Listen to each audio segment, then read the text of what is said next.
몸속에서 정전기가 생긴다고. 체내 정전기와 건강의 연관성을 아시나요? 정전기는 외부나 체표면에서 발생하는 것도 있지만 체내에서 생성되는 양도 무시할 수 없습니다. 대부분 정전기는 건조한 곳에서 발생한다고 하지만 수분으로 구성되어 있는 몸에도 생겨나고 심지어 벼락까지 치는 효과를 가져다 줍니다. 오늘 소개해드릴 책은 모든 병은 몸속 정전기가 원인이다입니다. 저자인 호리 야스노리 박사는 몸속 정전기와 건강의 관계를 최초로 밝히면서 체내 정전기를 최소화하고 탈모, 아토피, 동맥경화 등 현대인들의 성인병을 줄이기 위해 정전기를 줄이는 것이 시작이라고 말합니다. 이 책은 체내 정전기가 어떻게 질병을 일으키는지를 구체적이고 과학적으로 설명하면서 신경세포 손상, 끈적한 혈액, 좁아진 혈관, 암세포의 생성, 피부세포 손상, 인슐린 분비 감소 등 질병의 원인이 되는 이 현상들이 모두 몸속 정전기가 원인이라고 짚어줍니다. 모든 질병을 다 고칠 수는 없지만 체내 정전기를 줄이는 생활 수칙과 예방법을 통해 건강한 생활을 유지할 수 있는 방법들을 말씀드리겠습니다. 제가 이 책을 통해 전자의 이동이 우리 몸의 혈류와 건강을 유지하는데 밀접한 관계가 있음을 알았듯 여러분들도 몸속에 쌓인 정전기는 우리 몸의 맹독으로 작용한다는 사실을 깨닫고 몸속 정전기를 빼는 생활을 습관화하시길 바랍니다. 체내 정전기와 건강의 연관성을 밝히다. 겨울철이 되면 매서운 추위와 함께 우리를 괴롭히는 것이 있다. 외투를 벗을 때, 문 손잡이를 잡으려고 할 때, 빠지직하고 찰나의 온몸을 전율케 하는 정전기가 바로 그것이다. 그리고 그 정전기가 구름 속에 쌓여 전압이 최고치에 이르면 방전을 시도하는데 그것이 번쩍 우르릉 쾅쾅하는 벼락이다. 벼락의 전압은 작게는 1억 볼트, 크게는 10억 볼트나 된다. 이런 고압에 직격당하면 대부분의 생명체는 큰 피해를 입는다. 실제로 벼락에 맞아 목숨을 잃은 사람만 한 해에 여럿이다. 이러한 정전기와 벼락이 우리 몸속에서도 일어난다면 어떻게 될까? 그런데 건조한 날에나 발생하는 걸로 알고 있는 정전기가 대부분 수분으로 구성되어 있다는 몸속에서 정말 발생할까? 그렇다. 우리 몸속에서도 정전기가 생기고 벼락이 친다. 게다가 정전기와 벼락으로 인해 갖은 병에 걸린다. 몸속 정전기와 건강의 관계를 최초로 밝힌 사람은 일본에서 난치병 치료로 잘 알려진 호리 야스노리 박사다. 지구상에 존재하는 모든 물체는 전기성을 띠고 있다.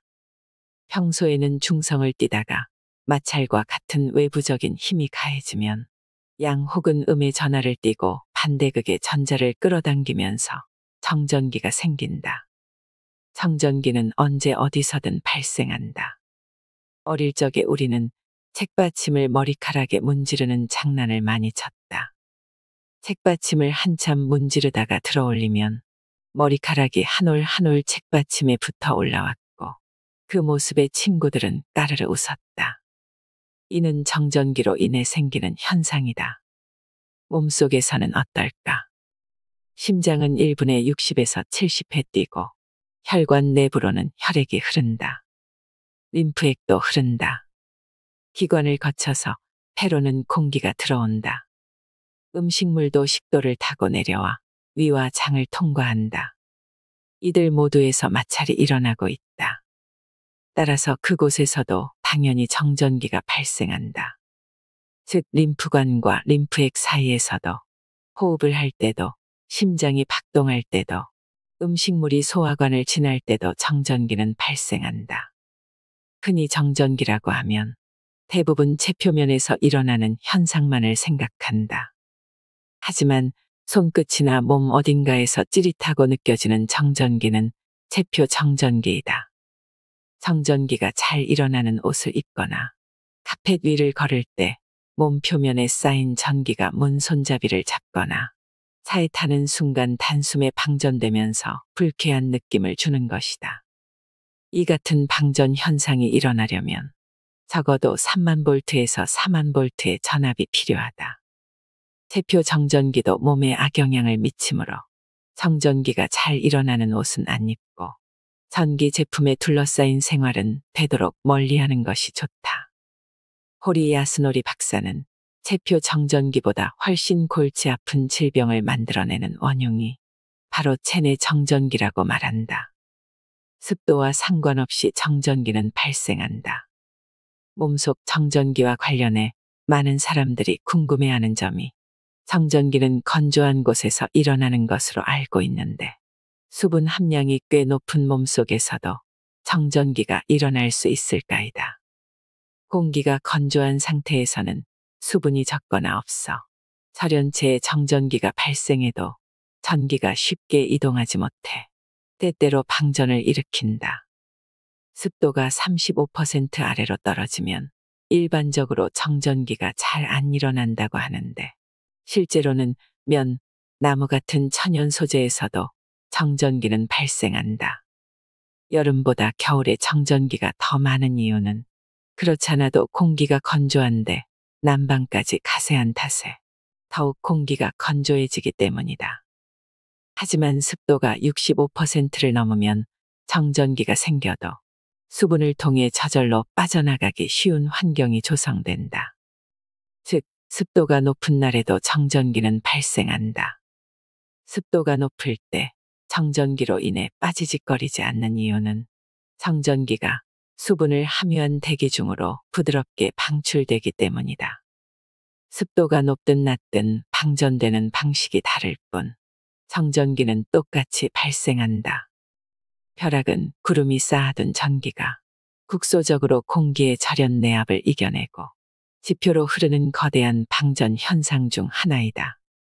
벼락의 근원인 정전기의 발생원은 네온이며 네온의 근원은 수증기이다.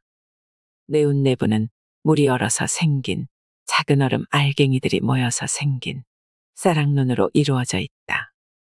이들이 자기들끼리 격렬하게 맞부딪히거나 주위의 공기와 서로 스치면 그 마찰 때문에 정전기가 발생한다.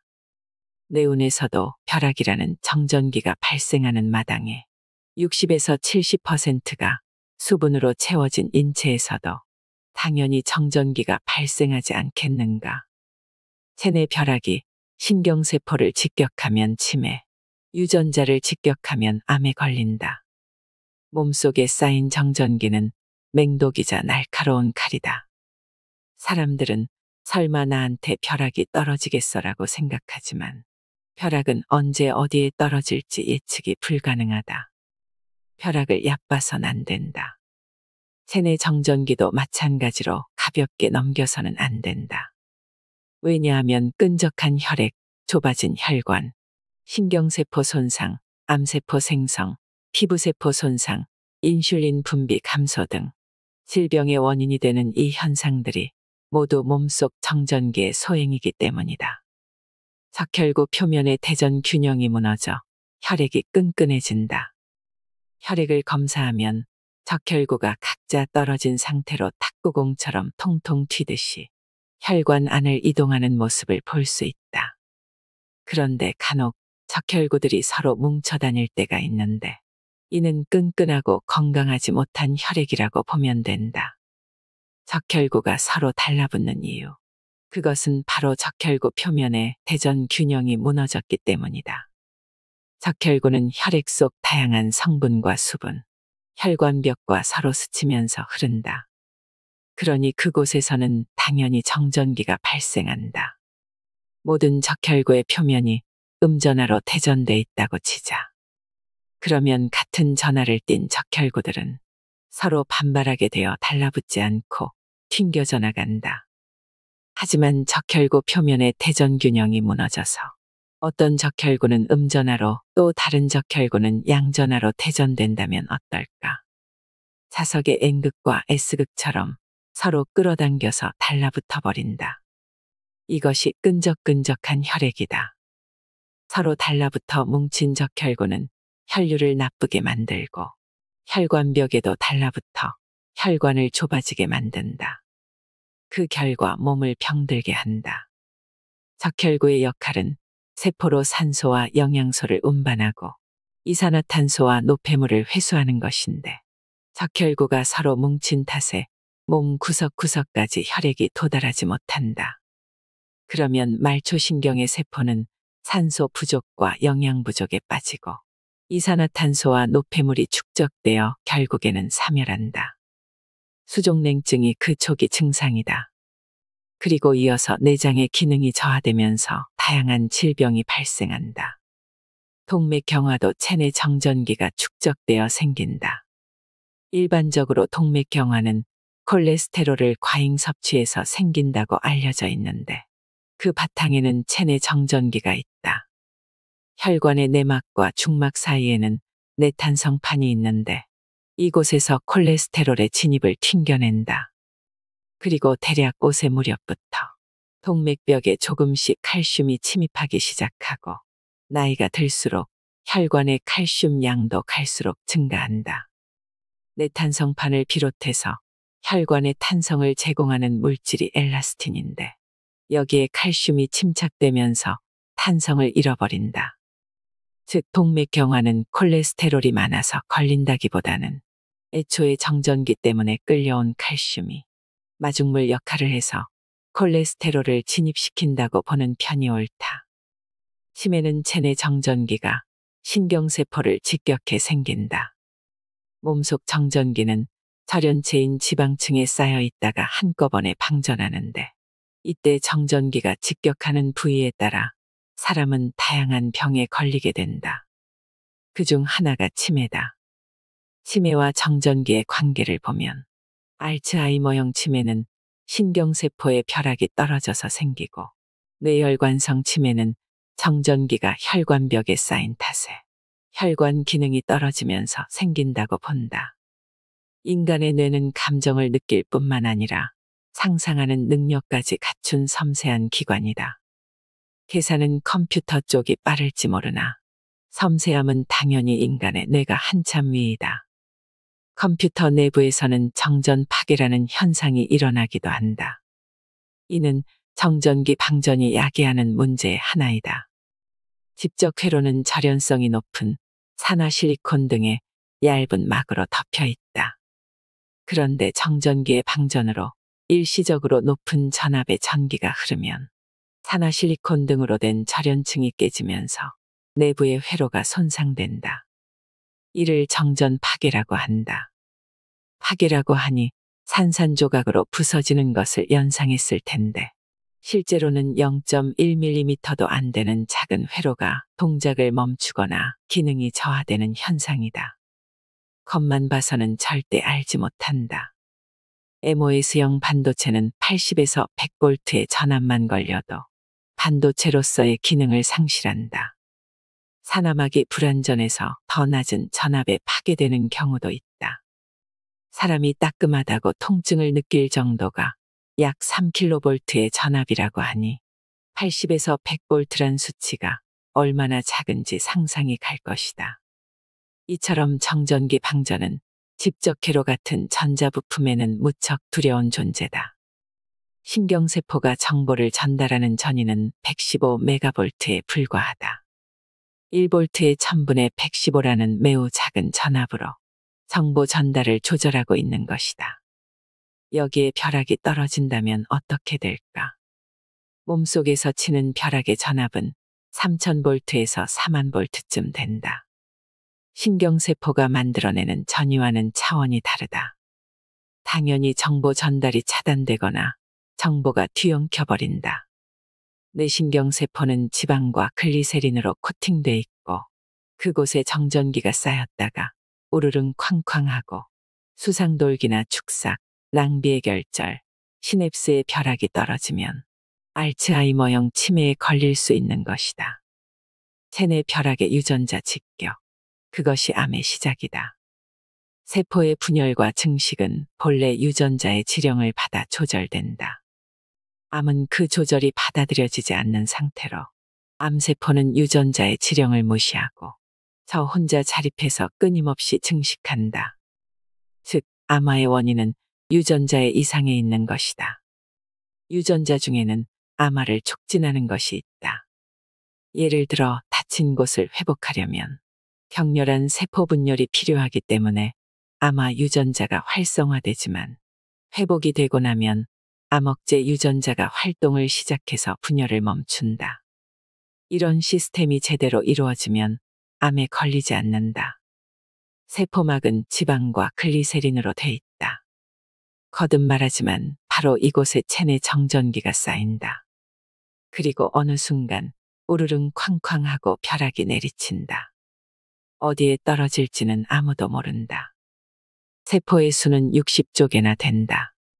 그들 중 어느 한 곳의 유전자, 그것도 암을 발생시키거나 억제하는 유전자에 떨어질 수도 있다.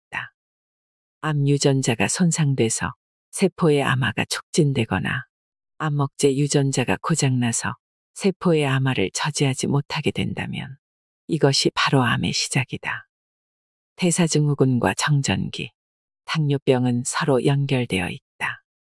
생활습관병의 하나인 당뇨병은 췌장의 랑게르한스섬에서 만드는 인슐린의 분비가 줄어들거나 잘못된 식생활이 원인이 되어 발병한다고 알려져 있다. 그런데 호리 박사는 췌장의 랑게르한스섬에서 만드는 인슐린의 분비가 줄어드는 이유를 체내 정전기 때문으로 보았다. 당뇨병 같은 생활습관병과 관련해서 최근 몇 년간 자주 언급되는 단어가 대사증후군이다. 대사증후군 환자는 체내에 지방이 많이 쌓인 사람들이다. 몸에 지방이 늘어나면 체내 정전기가 다량으로 쌓인다. 그리고 그곳에서 발생하는 벼락 또한 보통 전압이 아니다. 그런 벼락 중 하나가 랑게르한스섬을 직격하면 당연히 그 기능이 저하되거나 교란되거나 혹은 마비되어 당뇨로 이어지는 것이다. 이외에도 체내 정전기로 인해 생기는 증상은 많으며 몇 가지를 줄이면 다음과 같다. 말초혈관의 혈액순환과 영양 공급을 방해해 부종을 일으킨다. 면역력을 약화시켜 인플루엔자 바이러스에 쉽게 감염되게 만든다. 신경세포를 손상시킴으로써 정보 전달을 방해한다. 산화환원 반응을 일으켜 노화를 촉진한다. 근육의 기능을 저하시켜 근육 결림과 통증을 부른다. 근육을 긴장시킴으로써 아토피 피부염을 일으킨다. 피부세포를 손상시켜 탈모를 촉진한다. 벼락은 어디에 떨어질지 예측이 불가능하다.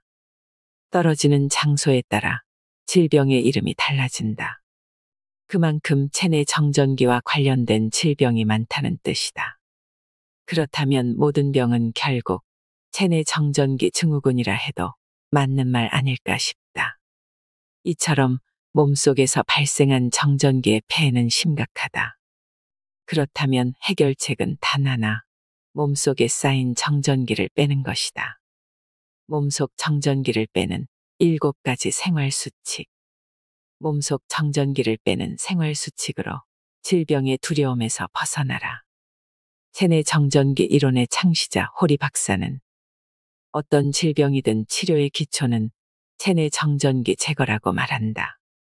몸속의 정전기를 빼는 방법의 하나가 몸의 한 부위를 흙과 접촉시키는 것이다. 몸의 비만도만 본다면 씨름 선수들은 이미 큰 병의 환자여야 한다. 하지만 그들은 땀을 흘리고 흙 위에서 맨발로 운동을 한 덕에 큰 병에 걸리지 않는다. 체내 정전기를 빼기 쉬운 환경에서 생활하기 때문이다. 안타까운 점은 현대인은 몸속에서 지속적으로 발생하는 정전기를 빼는 것이 불가능한 환경 속에서 산다는 점이다. 신발이 일상화되는 바람에 신체와 흙의 접촉 시간이 확 줄었고 도로는 콘크리트화되었으며 콘크리트 건물 안에서 생활한다. 즉, 몸속 정전기의 양은 포화 상태에 달했고 균형도 깨진 상태라고 추측할 수 있다. 그렇다고 아예 방법이 없는 것은 아니다. 다음의 7가지 생활 수칙을 통해 몸속에 쌓인 정전기를 뺀다면 건강한 생활을 할 수 있다. 생활수칙 1. 누워있는 시간이 길수록 체내 정전기의 양도 늘어난다. 매일처럼 전화를 걸어오던 K에게 며칠 연락이 뜸해 전화했더니 열이 나서 머리가 지끈거려라고 말했다. 최근 한동안 체내 정전기에 대해 공부하느라 머리를 많이 써서 지혜열이라도 났나 싶었다. 그래서 어떻게 하고 있어? 누워서 쉬어. K가 기운 없이 대답했다. 그래도 내가 할 말은 해야겠어서 한마디 던졌다. 자네 말이야. 누워있기만 해서는 안 돼. 내 말에 K는 그럼 어떻게 하는 게 좋겠나라며 간절하게 물었다. K에게 지금의 증상이 있기 전에 상황에 대해 묻다 보니 최근 갑작스럽게 학습량이 늘어난 것이 원인이라는 생각이 들었다. 머리를 쓰면 머리로 가는 혈류가 많아진다. 벌써 여러 번 말했으니 다들 알겠지만 혈류가 늘어난 만큼 정전기의 발생량도 늘어난다. 아마 K의 머릿속은 정전기로 가득 차서 여기저기서 벼락이 치고 있을 가능성이 다분했다. 또 다른 원인으로 자기도 모르는 사이 어깨에 힘이 들어갔는데 그 덕에 영향을 받은 두피가 곽인장을 일으켰을 경우도 생각해 볼 수 있고 몸 어딘가에 생긴 트리거 포인트가 자발성 연관통을 두피에 일으켰는지도 모른다. 어느 쪽이든 방법은 하나야. 몸속에 쌓인 정전기를 빼내야 돼. 누워만 있는 건 몸속에 쌓인 정전기를 뺀다는 측면에서 보면 최악의 치료법이야. 병이 나면 누구나 일단 눕는다. 몸을 쉬게 한다는 의미에서는 누워서 쉬거나 자는 것도 나쁘지 않지만 내리 잠만 자는 것은 곤란하다. 왜냐하면 이불 위에 누워있는 것은 몸을 절연된 상태로 만들어 체내 정전기를 빼낼 도리가 없게 만들기 때문이다. 오히려 밖으로 나가 걸어야 한다.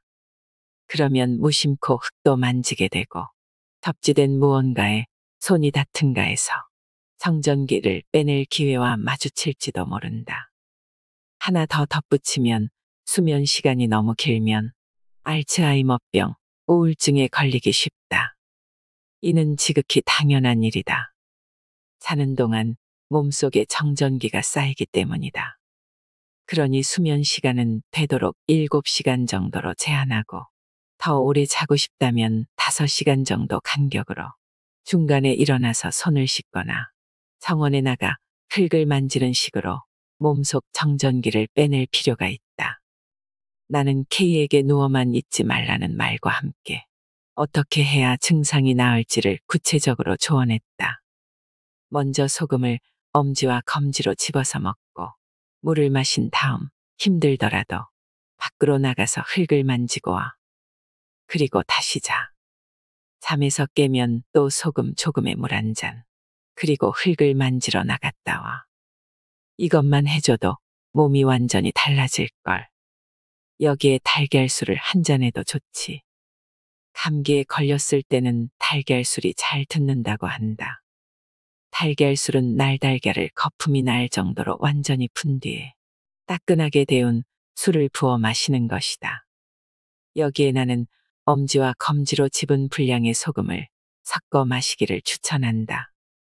달걀술을 마시면 몸이 따뜻해지면서 땀이 많이 나 해열이 되고 영양 보충까지 되기 때문에 감기에 좋다고들 하는데 그 치유 효과가 전통적으로 내려오는 민간요법을 따르는 데서 오는 심리적 영향에서 비롯된 것인지 아니면 의학적으로 실제 감기에 효과적인지는 해명되지 않았다. 하지만 일설에 의하면 적당량의 술은 숙면을 돕는 데다 알코올의 작용으로 라이소자임, 세균의 세포벽을 구성하는 다당류를 가수분해하는 효소가 추출된다고도 한다. 이 효소는 눈물이나 콧물, 모유 등에 들어있는데 감기에 걸리면 콧물이 나와 세균 감염을 막아준다. 여기에 체내 정전기의 균형을 잡아주는 소금까지 섞어 마시고 체표 정전기와 함께 접지시킨다면 건강이 회복되리라고 생각하는 것이다. 소금을 첨가했다는 점에 주목해야 한다. 소금에는 미네랄이 다량 함유돼 있어서 소금을 먹으면 체내 정전기가 중화된다. 충분한 영양과 휴식에서 그치지 않고 체내 정전기까지 빼낼 수 있는 것이다.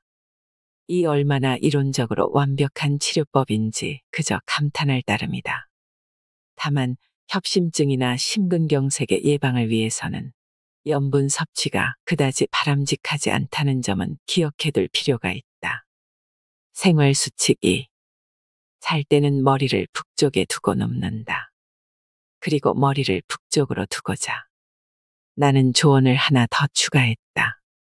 죽은 자들이 북쪽으로 머리를 둔다는 얘기가 있지만 그것은 예로부터 내려오는 전설이나 다름없을 뿐. 체내 정전기 이론에서 보면 북쪽으로 머리를 두고 잘 때가 제일 건강에 좋다. 지구는 거대한 자석이다.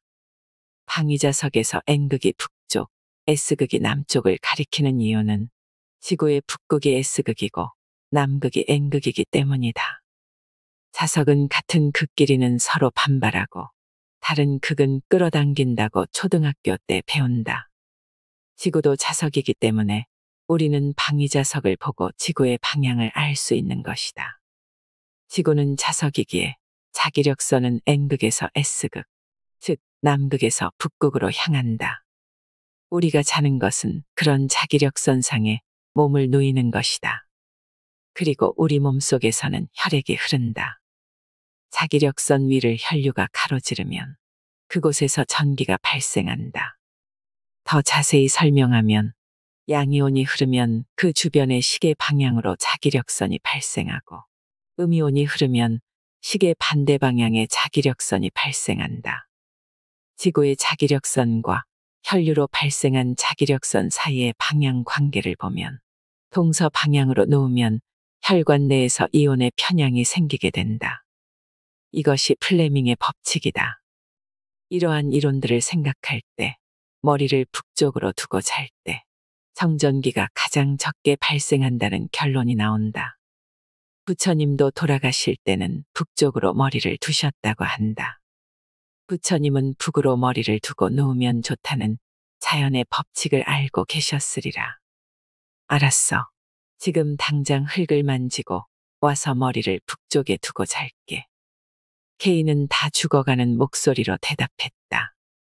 내 경험에서 보면 K처럼 내 말을 믿고 순순히 따르는 환자는 병에 걸려도 금세 낫는다.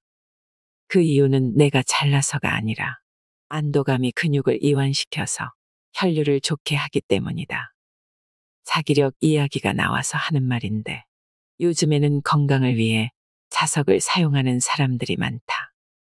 자석은 독도 되고 약도 되는 양날의 칼이다. 자석이 독이 된다고 하면 다들 못 믿겠다는 얼굴을 한다. 하지만 자석에도 부작용이 있다는 사실은 알아두는 편이 좋다. 자석을 장기간 사용하면 혈류의 전기 분해를 조장하기 때문에 되도록 장기간 사용하는 것은 피하는 편이 좋다. 그리고 동양의학에서 말하는 허체질과 실체질의 차이를 정확히 알고서 사용할 필요가 있다. 참고로 자석 반창고는 에너지가 부족한 허체질의 사람에게는 매우 효과적이지만 에너지가 충분한 사람에게는 역효과가 난다. 어느 날 통통한 65세 여성이 몸이 안 좋아졌다며 상담을 하러 왔다.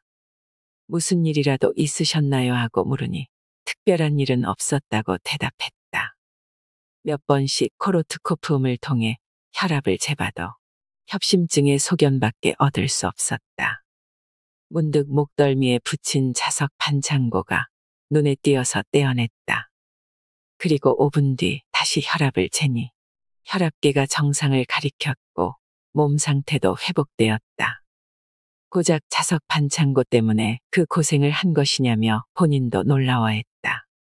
자석은 플레밍의 법칙에 따라 혈액을 분해하기 때문에 내 경험에서 보면 자석은 3일 이상은 사용하지 않는 편이 좋다. 생활수칙 3. 땅에 손을 대기만 해도 몸속 정전기가 빠져나간다. 다음 날 K가 전화를 걸어왔다. 자네 말이 맞았어. 정전기를 빼는 게 얼마나 중요한지 실감했어. 역시 직접 체험하는 방법이 최고다. 정전기 빼는 법은 알고 보면 별로 어렵지 않다. 우선 맨발로 흙위를 걷는 방법이 있다. 옛날에는 집신을 신고 길을 걸어 다녔다. 맨발로 흙을 밟고 풀을 밟으면 자연스럽게 몸속에 정전기가 빠져나갔다. 그러다가 신발을 신게 되면서 정전기가 빠져나가지 못하게 되었다. 건강해지고 싶다면 신발을 벗고 맨발로 흙을 밟고 다니자. 건강은 맨발에서 시작된다. 바닷물이 밀려오는 해변이면 더더욱 좋다. 바닷물에 젖은 모래사장을 걸으면 정전기가 제일 잘 빠져나간다. 밭일을 하거나 정원을 가꾸는 방법도 효과적이다. 밖에서 흙을 주무르다 보면 기분도 개운해진다. 낚시도 좋다. 바닷물에 손을 담그고 바위나 흙을 만지다 보면 자연스럽게 정전기가 빠져나간다. 물론 해수욕도 효과가 좋다. 다만 아토피 환자들은 바닷물이 자극적일 수 있으니 증상이 어느 정도 가라앉을 때까지 파도 치는 해변에서 노는 정도로 참는 편이 좋다. 가끔은 낚싯줄을 지켜보며 시간을 보내고 흙을 주무르다가 저무는 날이 있어도 좋지 않을까. 도저히 그런 여유를 낼 수 없다는 사람은 최소한이나마 이렇게 해보기 바란다. 단독주택에는 보통 마당이 딸려 있다. 아파트라면 화단이나 단지 내 공원처럼 흙이 드러난 곳이 있다. 그곳을 미리 알아두고 아침 저녁으로 들러 흙을 토닥토닥 손으로 두드리자. 그 행동만으로도 접지되어 몸속 전기는 빠져나간다. 할 수만 있다면 소금물을 뿌려서 젖은 흙 표면을 만지면 더 효과적이다. 손은 지저분해지겠지만 건강을 원한다면 이 정도 노력은 필요하지 않을까. 거리를 걷다가도 흙을 발견하면 그 자리에서 접지 않는다. 이런 습관을 들이면 정전기가 방출돼 몸속에서 벼락이 치는 일도 줄어든다. 건강에는 습관이 제일 중요하다. 좋은 습관을 계속하면 건강해지고 나쁜 습관을 지속하면 병에 걸린다. 접지는 매일 해야 효과를 볼 수 있다. 흙을 만지는 방식으로 접지를 했다고 해서 아직 안심하기엔 이르다. 접지를 했는데도 여전히 몸속에 정전기가 잔뜩 남아있는 경우도 있기 때문이다. 왜 이런 일이 벌어질까?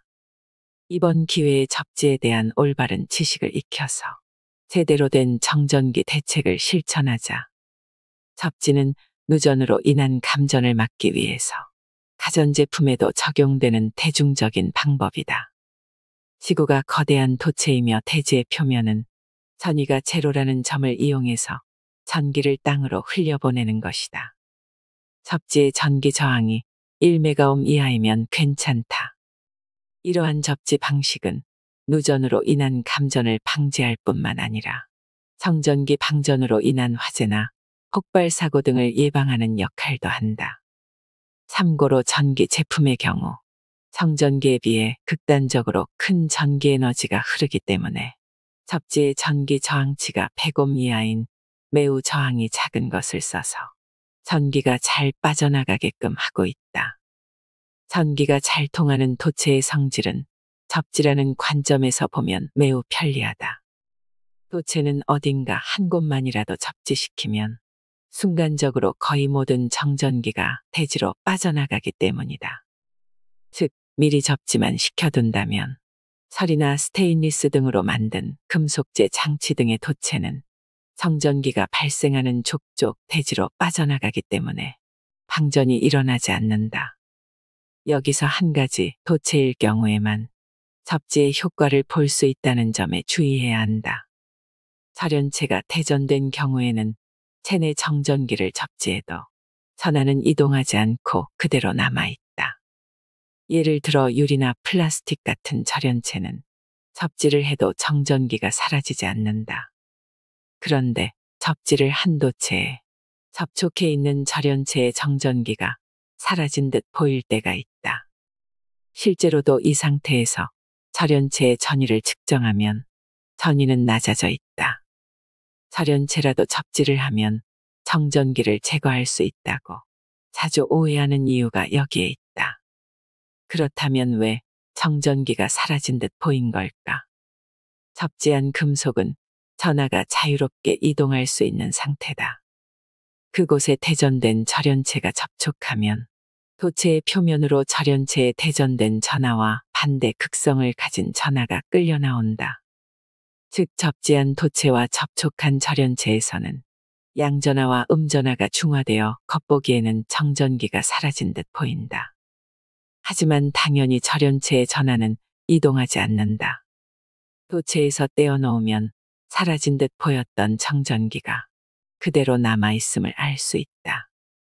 이처럼 접지의 효과는 대전된 물체가 도체냐 절연체냐에 따라 완전히 달라진다.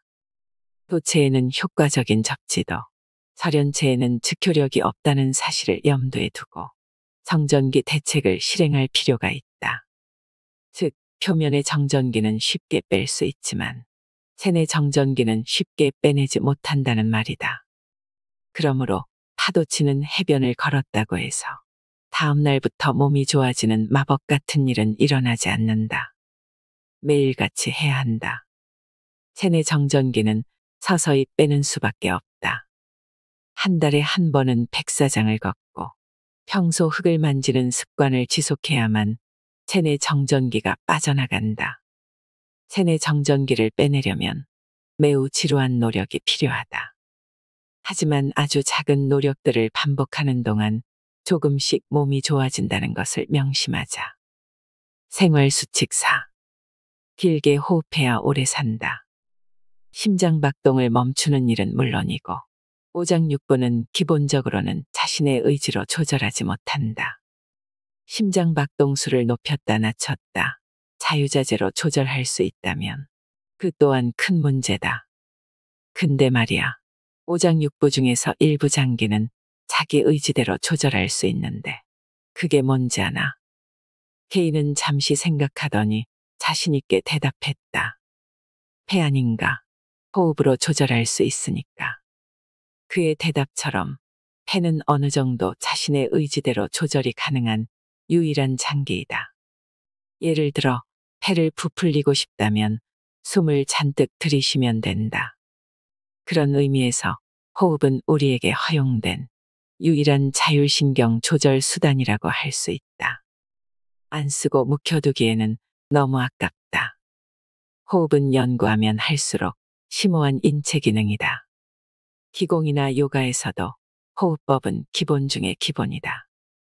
진위 여부는 알 수 없으나 초능력자라 불리는 사람들도 호흡법 입문을 계기로 다양한 특수 능력을 각성시켰다고 말한다. 호흡에 관해서 이야기하자면 끝이 없기 때문에 흥미로운 일화 하나만 소개하고자 한다. 호흡을 한 번 하는 동안에 심장은 4번 뛴다. 이는 포유류라면 몸집의 크기에 관계없이 모두 똑같다. 인간은 물론이고 코끼리와 기린, 개와 고양이, 토끼와 쥐도 모두 한 번 호흡하는 동안 4번의 심박이 있다. 매우 독특한 계산을 한 학자가 있었다. 그는 포유류의 제각기 다른 수명을 심장의 고동시간으로 나눠보았다. 그랬더니 놀랍게도 포유류라면 어떤 동물이건 평생 동안 심장이 20억 번 뛴다는 사실을 알게 되었다. 그의 가설에 의하면 쥐의 수명은 3년 정도이고 코끼리는 80년 가까이 산다. 하지만 심장의 고동을 같은 속도로 만들면 쥐와 코끼리의 수명은 똑같아진다. 수명은 심장이 고동치는 속도에 비례한다는 뜻이다. 그리고 심장의 고동은 호흡의 속도와 밀접한 관계가 있으니 1분 동안의 호흡 횟수를 줄이면 장수할 수 있다는 말이 된다. 그야말로 긴 호흡은 긴 수명으로 이어진다는 결론이다. 파도는 일본에서도 미국에서도 그리고 아프리카에서도 1분에 18에 밀려왔다가 밀려간다고 한다. 그 같은 자연의 리듬에서 본다면 잠잘 때의 호흡 역시 1분에 18회 정도 하는 것이 숙면을 위한 필요 조건인지도 모른다. 사람들은 대부분 심호흡을 합시다 하는 말을 들으면 스흡하고 숨을 들이쉬고 호흡은 들이쉬기로 시작해서 내쉬기로 끝난다고 생각하는 사람들이 많다. 하지만 곰곰이 생각해보자. 인간은 태어났을 때 응애하고 온다. 이때의 호흡은 응애니까 내쉬는 숨이군. 그럼 죽을 때는 숨을 어떻게 한다고 하지? 숨을 거둔다고 하지. 거둔다. 즉 마지막에는 숨을 들이쉬며 이승과 작별한다. 호흡이란 한자를 봐도 숨 내쉴 호에 숨 들이쉴 흡이다. 내쉬는 숨이 먼저라는 뜻이다. 호흡은 정전기 발생을 억제하는 데에도 매우 중요한 요소이다. 그러므로 긴 호흡을 하려면 먼저 내쉬는 숨에 의식을 쏟으면서 천천히 내뱉는다. 숨을 다 내뱉으면 이번에는 알아서 산소가 들어와 느긋한 리듬으로 들이마실 수 있게 된다. 반대로 들이쉬는 숨에 의식을 집중하면 호흡은 짧고 얕아지기 쉽다. 내쉬는 숨에 의식을 집중해서 내뱉은 후 들이마시는 호흡을 한다면 그것만으로도 수명은 제법 늘어날 것이다. 참고로 본래 인간의 수명은 얼마나 되는지 심장이 1분에 70회 뛴다는 가정하에 윤년을 빼고 계산해보자. 54.4세. 이것이 본래 인간이 타고난 수명이다.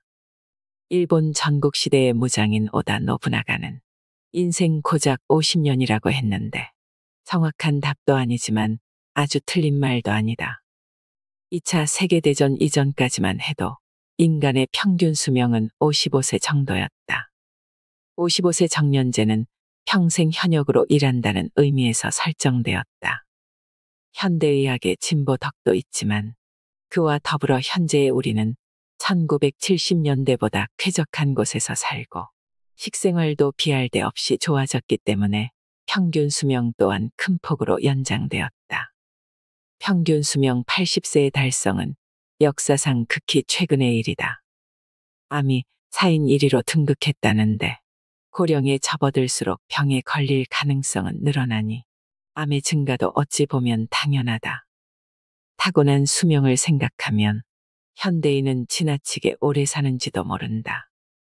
얄궂게도 장수는 만병의 근원이기도 하다. 생활수칙 5.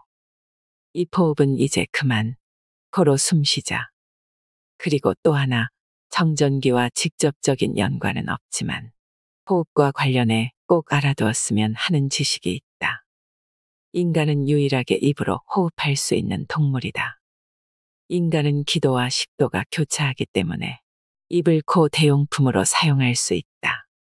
개는 더울 때 입으로 헥헥거리는데 이는 개에게는 땀샘이 없기 때문에 입으로 숨을 뱉어서 체온을 내리려는 행위이지 숨을 쉬는 행동은 아니다. 개는 숨을 코로 들이쉰다. 자기 면역 질환 역시 인간에게만 있다. 뉴질랜드 블랙마우스라는 쥐가 자기 면역 질환을 일으키는 유일한 동물이며 그 밖에는 후천적으로 면역 질환에 걸리는 동물은 내가 아는 한 인간 이외에는 없다.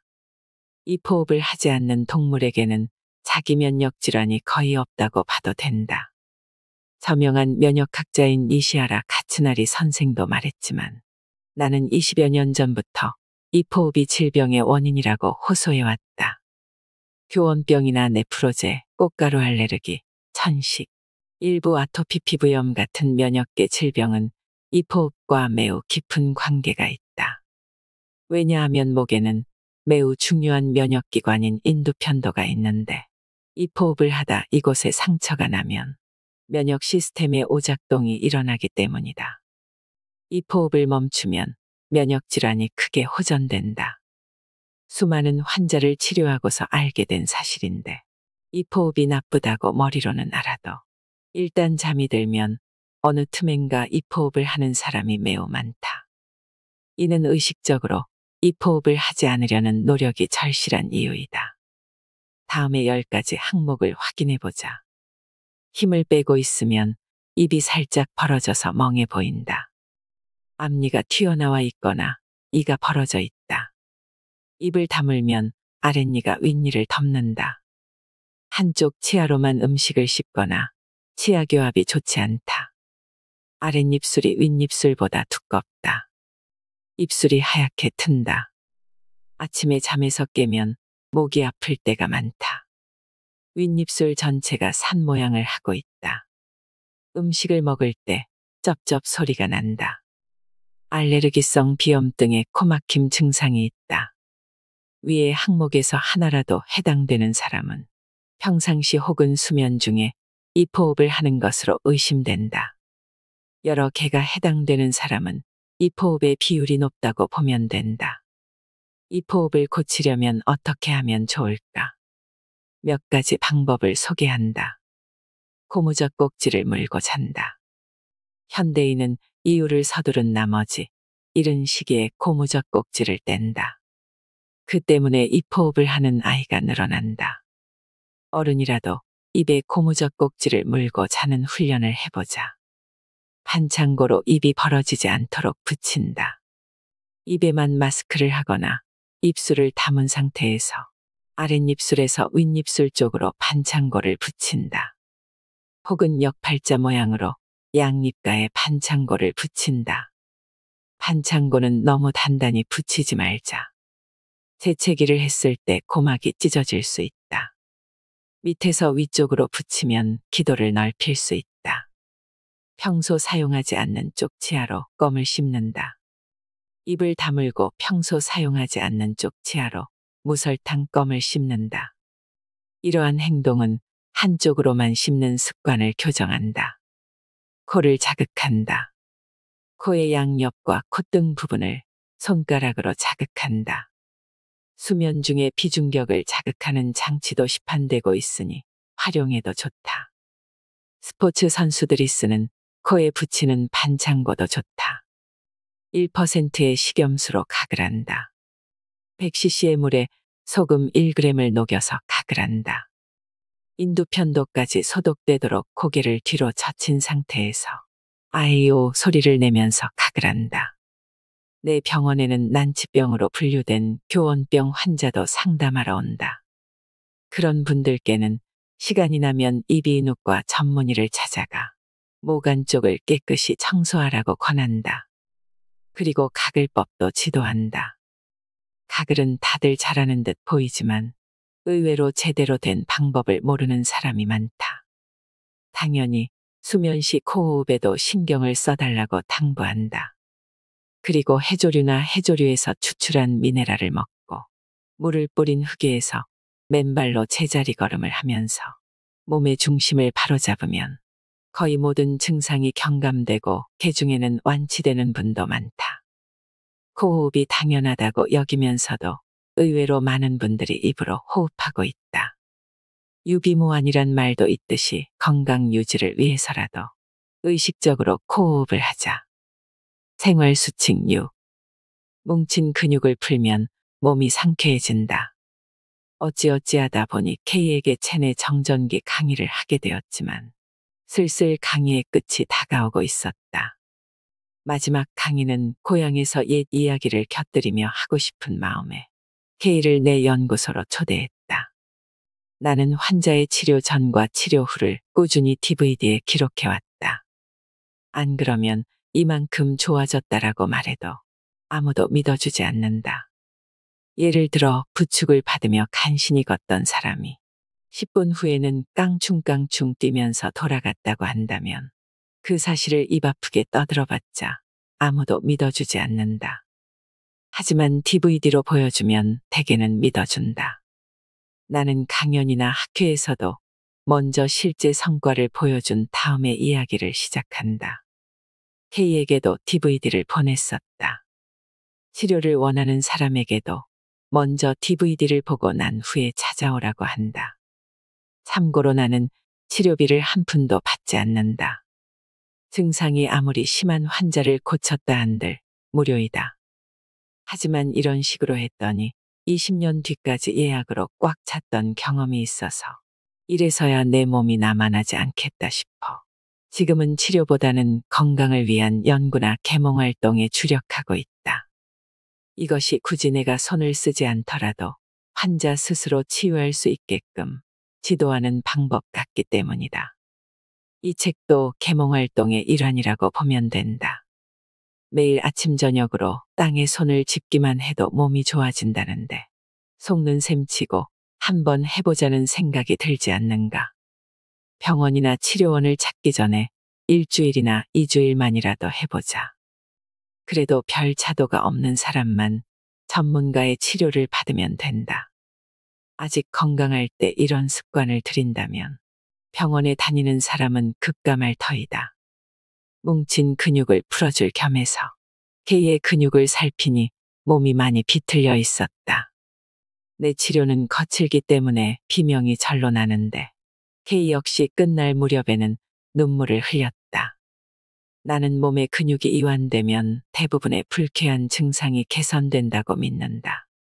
그러므로 근육을 어떻게 이완시킬까에 주안점을 둔 치료를 하고 있다. 내 근육 마사지가 다 끝난 뒤 이완된 근육이 주는 힘차고 상쾌한 느낌은 치료를 받아본 사람이 아니면 알 수 없다. 뒤집어 말하면 질병이나 불쾌한 증상은 근육이 긴장하고 수축한 탓에 일어난다고 할 수 있다. 근육이 이완하고 수축하는 데는 칼슘 이온이 매우 중요한 역할을 한다.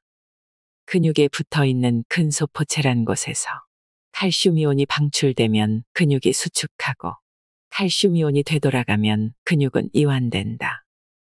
정전기가 많아지면 칼슘 이온이 근소포체로 돌아가지 못하기 때문에 근육은 수축한 채로 남게 된다.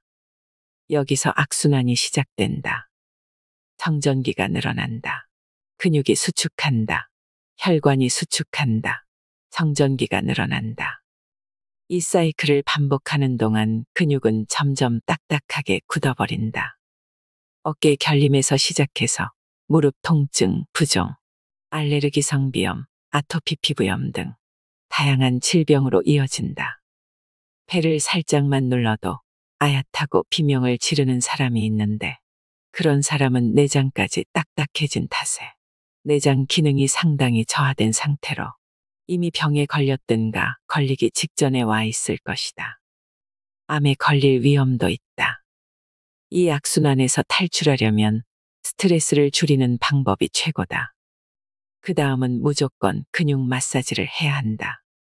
근육이 결린 부위에는 압통점이 있고 그 부분에 근경결이라는 뻐근한 곳이 있는데 그곳을 공들여서 풀어준다. 마사지 후 일시적으로 통증이 증가할 수 있으나 그래도 계속 마사지한다. 되도록 살짝살짝 풀어주는 방법이 제일 좋지만 조금 세게 해도 상관은 없다. 트리거 포인트. 압통점이 생기면 없애기가 상당히 힘들다. 하지만 계속 하다 보면 반드시 근육이 이완되고 혈류가 좋아져서 다양한 증상이 차츰 사라진다. 그리고 병행해야 할 일이 몸속에 쌓인 정전기를 빼는 것이다. 생활수칙 7. 식습관으로 정전기 발생을 억제한다.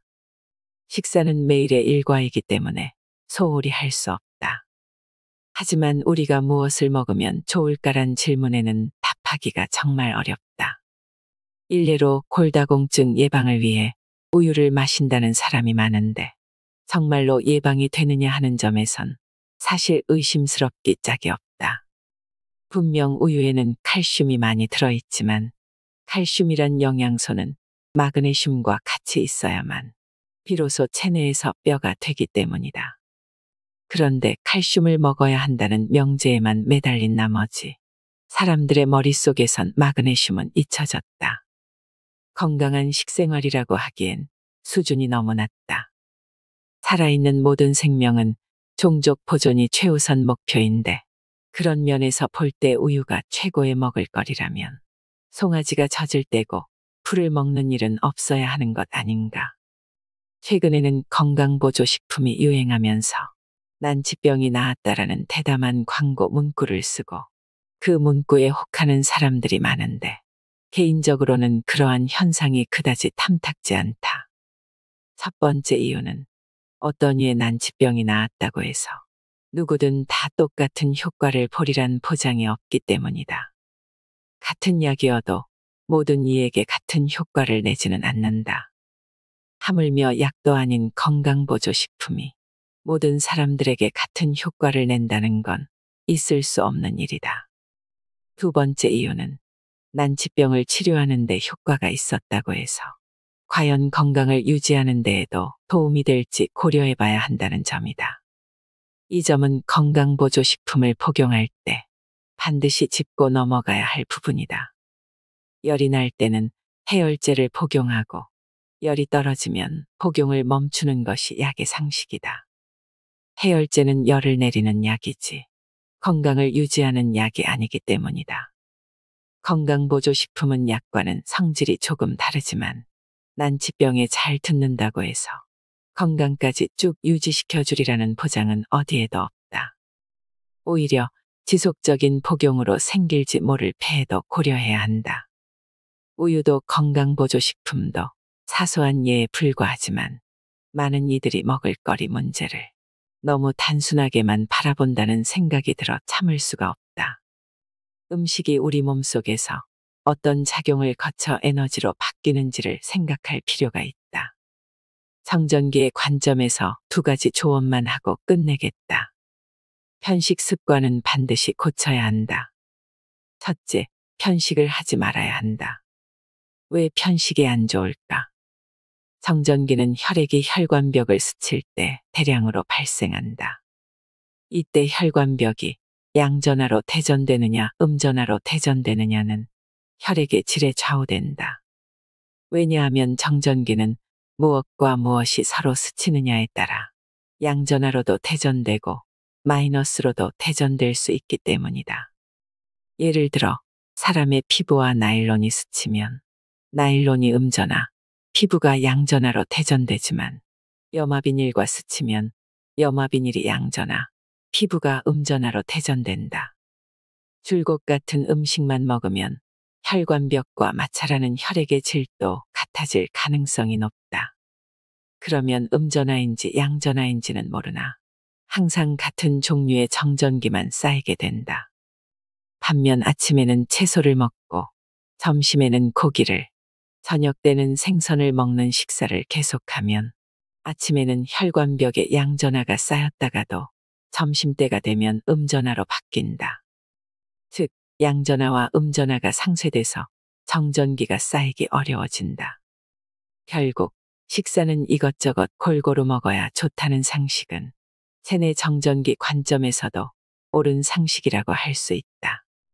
식사뿐만이 아니라 마음의 상태나 환경 등에 따라서도 혈액의 질은 변화하기 때문에 식사만으로는 설명이 안 되는 부분도 있지만 편식이 정전기를 쌓이기 쉽게 만드는 요소 중 하나임에는 틀림이 없다. 미네랄을 듬뿍 섭취한다. 둘째, 미네랄을 충분히 섭취해야 한다. 영양소로 필요한 미네랄을 필수 미네랄이라고 한다. 미네랄은 우리 몸속에서 다양한 작용을 한다. 그것도 서로 기량하거나 도우면서 작용한다. 일례로 하여는 각종 효소의 생성, 혈중 콜레스테롤 양의 조절, 세포와 생식기의 발달, 단백질 합성과 생명활동, 유해 미네랄의 해독과 활성산소의 제거 작용을 하며 결핍되면 피부 장애와 미각 장애가 나타난다. 유황은 아미노산과 비타민 B1, 털, 손톱, 피부 등의 구성 요소이다.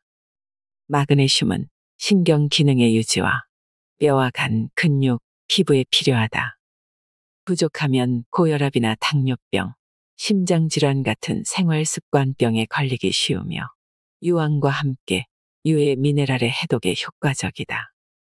살은 약 70%가 헤모글로빈의 형태로 적혈구 속에 존재하는데 산소의 운반과 세포 호흡, 에너지 대사, 수많은 효소의 형성에 관여한다. 모든 병태, 모든 병폐, 모든 질병을 파고들면 미네랄 결핍이라는 원인에 도달한다고 라이너스 폴링 박사는 말했다. 그 정도로 미네랄은 중요하다. 하지만 박사는 효소의 기축이 된다는 점에서 이온화 미네랄을 중시했을 뿐 정전기에 대해서는 고려하지 않은 듯하다. 그러면 이온, 미네랄, 정전기는 어떤 관계가 있을까? 미네랄은 혈액 속으로 들어가면 이온화한다. 이것이 전해질이며 전해질은 전기를 통과시킨다. 전기를 통과시키지 않는 포도당이나 요소는 비전해질이라고 한다. 혈관 속에 정전기가 늘어나면 적혈구의 표면에서 전하의 균형이 무너지기 때문에 적혈구끼리 달라붙어 혈액의 상태가 나빠진다. 그리고 그 영향으로 병에 걸린다. 당뇨병에 걸리면 혈중 포도당이 늘어나면서 적혈구가 염주나 덩어리 형태로 뭉치기 때문에 혈액순환 부전에 빠질 가능성이 있다. 그 결과 말초혈관 경색이 일어나고 혈관이 좁아지면서 어쩔 수 없이 발가락을 절단해야 하는 상황이 벌어지기도 한다. 하지만 재생의료 분야에서는 줄기세포로 혈관을 만들어서 혈류를 개선시키려는 시도를 하고 발가락을 절단하지 않아도 되는 치료법을 연구하고 있다고 하니 머지않은 미래에는 당뇨 합병증으로 발가락을 절단하는 경우는 줄어들 것으로 보인다. 혈관벽에 정전기가 쌓이면 그곳에 물 분자가 달라붙어서 혈관이 좁아지거나 혈관의 수가 줄어 부종의 원인이 된다는 이야기도 했었다. 하지만 적당량의 미네랄을 섭취하면 이온화된 미네랄이 정전기를 중화시킨다. 그 영향으로 뭉쳐있던 적혈구가 서로 떨어지고 혈관벽에 달라붙었던 물 분자도 혈류를 타고 흘러가 버린다. 체내 정전기를 제거하는 가장 효과적인 방법은 미네랄을 섭취하는 것이다.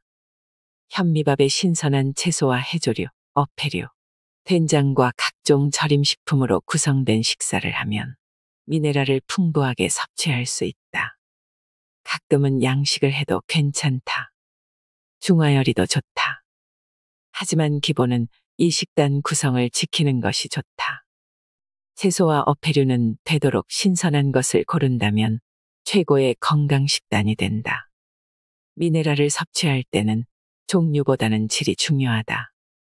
굳이 하나를 고르라면 식물성 미네랄이 좋다. 식물은 근산으로 토양을 녹여서 흡수한 미네랄을 잎이나 줄기에 저장한다. 이러한 식물의 특성에 기반해 식물화석 을산에 녹여 마시는 건강법이 있는데 이는 화석에 함유된 미네랄을 섭취하려는 의도이다. 식사 외의 방법으로 미네랄을 간단하게 섭취하려면 식물을 태운제를 구연산이나 초산 등에 녹여 마시면 된다. 독성이 있는 식물은 곤란하지만 식용 가능한 식물이라면 무엇이든 상관없다. 요리하고 남은 자투리 채소를 써도 된다. 청주나 와인처럼 식물을 발효시켜서 만든 술에도 미네랄이 풍부하다. 만드는 방법은 어렵지 않다. 우선 미역과 다시마, 거머리말, 돌김 등의 해조류를 건조시킨 다음 불에 태워 재로 만든다. 그렇게 나온 재 자체가 미네랄이다. 그 재를 그냥 먹어도 된다. 되도록 탄소를 제거해서 회색으로 만드는 편이 효율적이다. 그 재를 식초에 넣고 1개월 이상 재우면 초산아연, 초산요오드, 초산마그네슘 등 물에 잘 녹는 초산염의 형태로 미네랄을 섭취할 수 있다. 이를 매일 소주잔으로 한 잔씩 마신다. 한 잔 이상은 마시지 않는다는 점이 중요하다. 식초는 아무리 그래도 식초다. 즉, 산화제이기 때문에 노화를 가속화시킬 가능성이 높다. 하지만 적은 양의 식초는 자극제가 되어 우리 몸의 활력을 불어넣는다.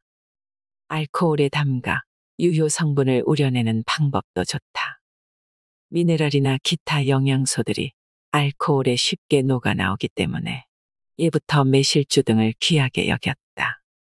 돈도 별로 안 드니 시중에 나도는 값비싼 건강보조식품을 먹기 전에 이 방법부터 시도해 보길 권한다. 이 비법은 음식물이 체내에서 흡수되는 방식을 그대로 따르고 있다. 음식물은 위산으로 분해되고 다시 장내에서 중화 및 분해되어 흡수된다. 즉 식초는 위산 대신이며 중조는 장내의 알칼리성 효소 대신이라고 보면 된다. 둘 다 10배 이상의 물에 희석해서 마시기를 추천한다. 신장은 혈액순환이 활발한 조직이다. 당연히 체내 정전기가 많이 발생하는 곳이다. 미국 신장학회지의 기사에 따르면 매일 정량의 탄산수소 나트륨을 복용하면 만성 신부전의 진행을 늦출 가능성이 있다고 한다. 즉 중조미네랄은 체내 정전기 제거뿐만 아니라 신장에도 좋은 영향을 주리라 기대된다. 체내 정전기를 제거하고 싶다면 체내에 항상 전하물질이 존재할 수 있는 상황을 만들면 된다. 그렇게 하면 정전기가 발생해도 미네랄이 지닌 전하가 중화해준다.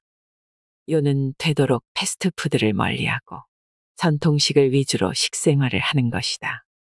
포리 박사의 모든 병은 몸속 정전기가 원인이다에는 위와 같은 생활 수칙을 지켜서 건강을 회복한 사람들의 사례가 다수 나옵니다. 그들은 시간이나 비용이 많이 들거나 실행하기 어려운 방법을 쓴 것도 아닙니다. 그저 맨발로 흙을 밟고 해변을 걷고 미네랄을 많이 섭취하고 근육 마사지를 자주 했을 뿐입니다. 질병을 바라보는 관점은 다양하지만 병은 안 걸리는 것이 제일 좋겠지요.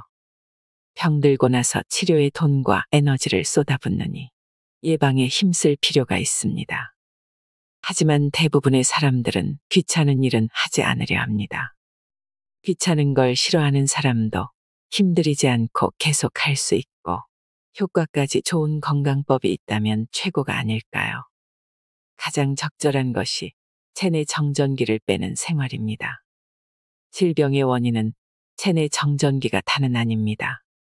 스트레스, 식생활, 운동 부족, 골격의 이상, 환경오염 등 질병의 원인을 하나하나 들자면 끝이 없습니다. 불씨, 산소, 발암물질, 열이라는 조건을 모두 갖춰야 불이 나듯 여러 가지 요소가 복합적으로 얽혀서 병에 걸립니다. 이 원인들을 전부 없애는 것은 불가능하지만 그 중에서 하나만이라도 제거한다면 병의 발증을 막을 수 있을지도 모릅니다.